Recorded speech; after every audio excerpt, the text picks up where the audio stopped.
What's up mga kaibigan, mga kagulin? So, narito tayo sa bagong at sa chance na panibagong gabi o panibagong araw.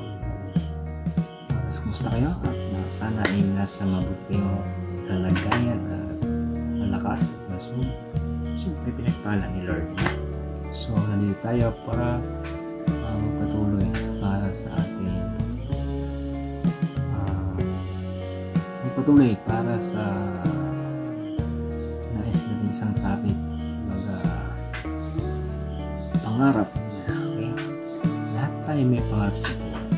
Lahat tayo ay nagnanais na magpabuhay at siyempre napakalayan umangat sa buhay, mamunad, manahon sa kahirapan. So, is yung nais natin sa buhay.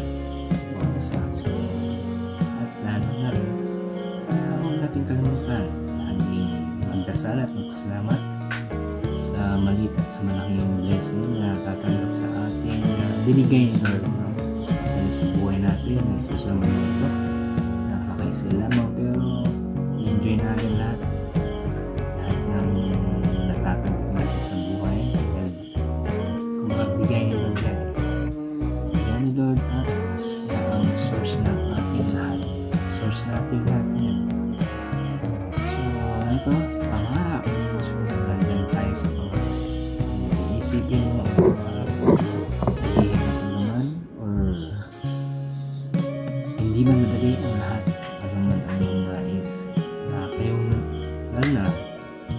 Dahil ko yung nanonood sa aking mga vlog sa social ngayon ay na may pangarap kayo. So, abutin natin ang pangarap, masipag, magtiyaga, pag may tiyaga, may nilaga, diba? So, may tayong hindi determinado sa buhay, abutin ang pangarap, maiisip natin pagdating sa mga struggle sa buhay natin, karanasan sa buhay o station sa buhay, naisip mo na hindi tayo o isa sa taong may pangarap na hindi talaga sinusunod dahil sa nagnanais umangat sa buhay at siyempre mga tulong sa ating mga plano sa buhay na lagi natin ipagkakatiwala kay Lord at ipagdadasal natin at hindi po magsasawang magdadasal o mag-pray prayer and magtiwala kayo at laging lalapit sa Kanya, laging lumapit sa Kanya, tawag. So, huwag natin kalimutan yun. Si Lord ang ating buhay. So, palagi tayong magpapasalamat. Lahat ng desisyon sa buhay natin ay lagi natin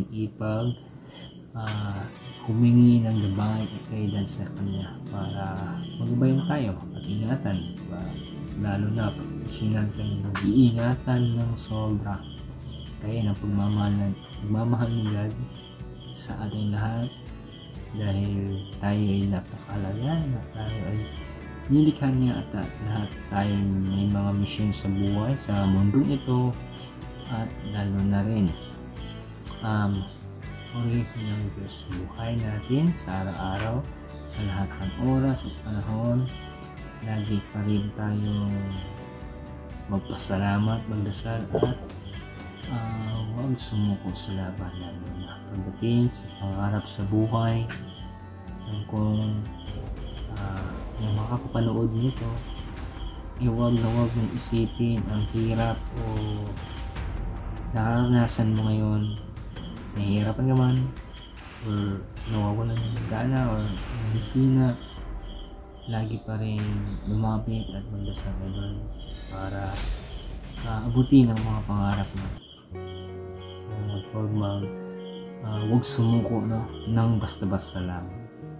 Dahil lahat ng proseso na yan at lahat ng dahilan na yan, lahat ay may rason, may God, no? So, huwag lang mawalang pag-asa. Dahil dito tayo tinitest na ni Lord doon sa faith natin, kung gaano ka ba kumbaga, lalo na yung faith natin kay Lord, kung gaano tayo nagtitiwala sa Kanya. At lalo na rin yung pagiging patient natin. Patience sa lahat ng ginagawa mo sa buhay. Dahil dito masusukat yung tibay at pagiging maantayin or magpantay ka or magpatuloy lumaban sa buhay na sa pangarap.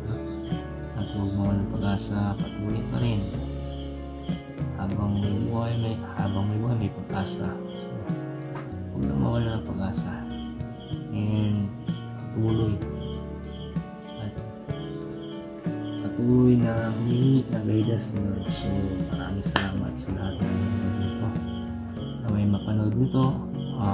Paalala ko lang din na huwag tayong mawala ng pag-asa sa lahat ng ating mga desisyon sa buhay, pangarap, at siyempre alam kong wala tayong may pangarap sa buhay.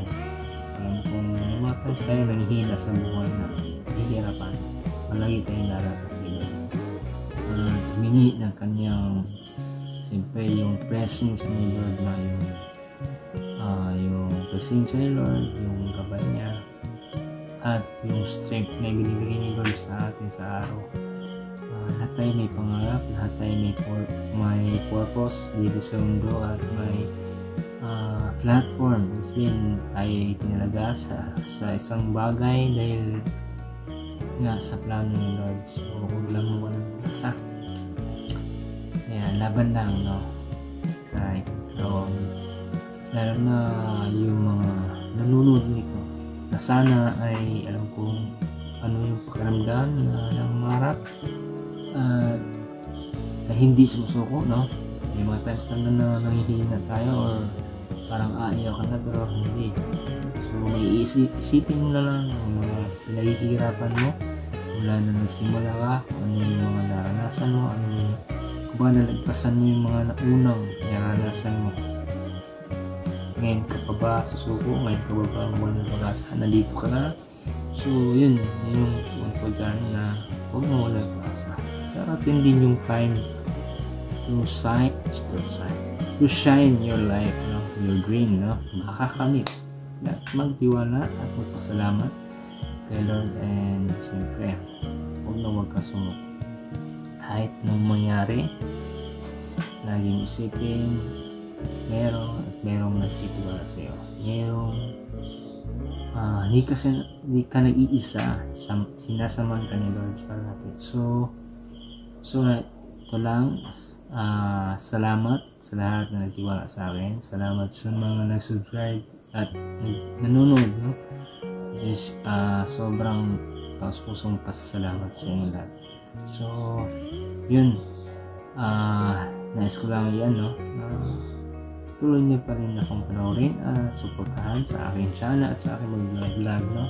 Sa aking pag-vlog. So please like and comment, click the bell button and all, and thank you dahil malaking bagay rin niya sa akin sa aking pag-vlog, and siyempre napaka-thankful, no? Sinusuportahan niyo at plan na subscribe and click the bell button at also maraming salamat. Ako sa magpasalamat sa inyo lahat. Wala rin kasi ako dito kung wala tiwala sa akin at nanonood. So napaka bless. Thank you sa lahat. Welcome the world, no? Sa buong mundo. Kumusta kayo lahat? Isa lang yung ko sabihin na kasibihan ko ay huwag kang mainggit sa iba kung ano man yung achievement o ano man yung tagumpay nila. Pagkos din yung maging dahilan na maging motivasyon sa iyong sarili na magsisikap, hard work. Darating din yung yung time na ikaw naman yung magtatagumpay. So yun, at huwag na huwag kang sumuko sa laban. Ano mang ginagawa mo ngayon sa araw-araw, no? Pangarap man yan o negosyo at career, no? O ano man yung passion mo sa buhay, ano yung hilig mo, hindi man agad-agad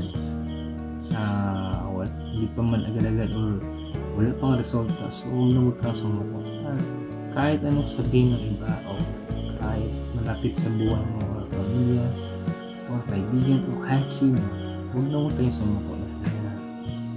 Yun yung nasa puso mo at nasa isipan mo o sa yung journey with your goal mo, lalo na yung lalo na isama mo sa misyon at maging partner mo sa Lord sa lahat. Siya yung maging pundasyon mo at sentro sa buhay, maging kalakasan mo sa buhay at sa araw-araw na ginawa ng Lord ay napakabuti at hindi nagkukulang. Laging nilalaan at binigyan tayo ng pagpapalat, kalakasan, lalo na yung buhay natin, hiram lang natin dito sa mundo at hiram natin kay Lord. Iba siya yung source natin. So yun nga, isa rin, yun yung ano ko, para sa akin na kasigan ko ay huwag kang maingit sa iba. Maging masaya ka sa kanila sa achievements nila ng tagumpay, at sila yung magiging pundasyon at maging inspirations in your life na nangangarap. Darating ang panahon at time your shine, no? Tatagumpay ka. Just tiwala kay Lord, magtiwala ka rin sa kakayahan mo, dahil nga lahat tayo may potential sa buhay. Mayroon tayong talento dahil na binigyan tayo ng Lord. May kanya-kanya tayong mga time of achievements, no? Saka yun, huwag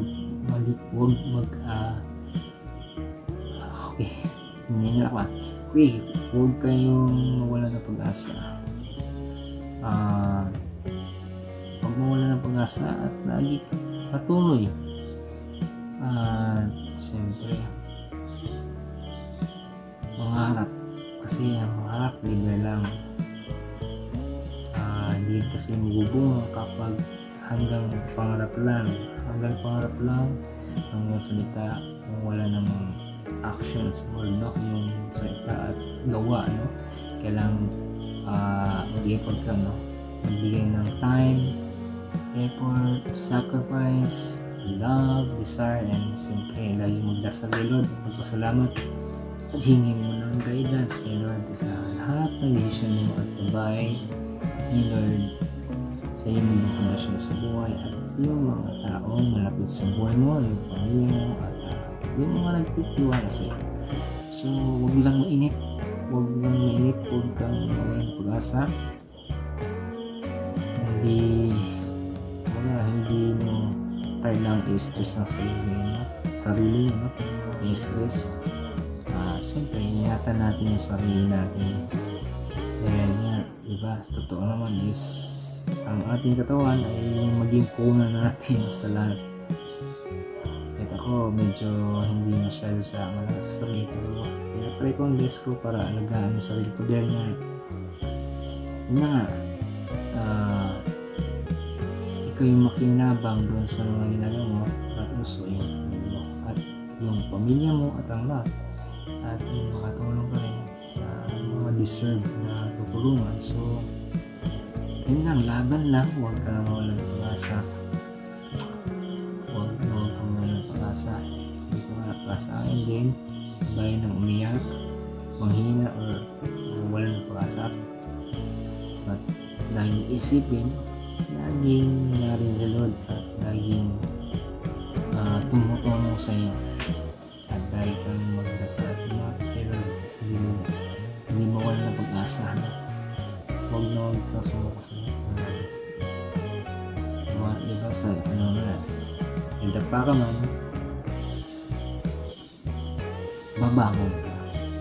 Sige, hindap pa ka man, natuto ka at lumalaban ka ng patos, at saka siyempre yung desire mo na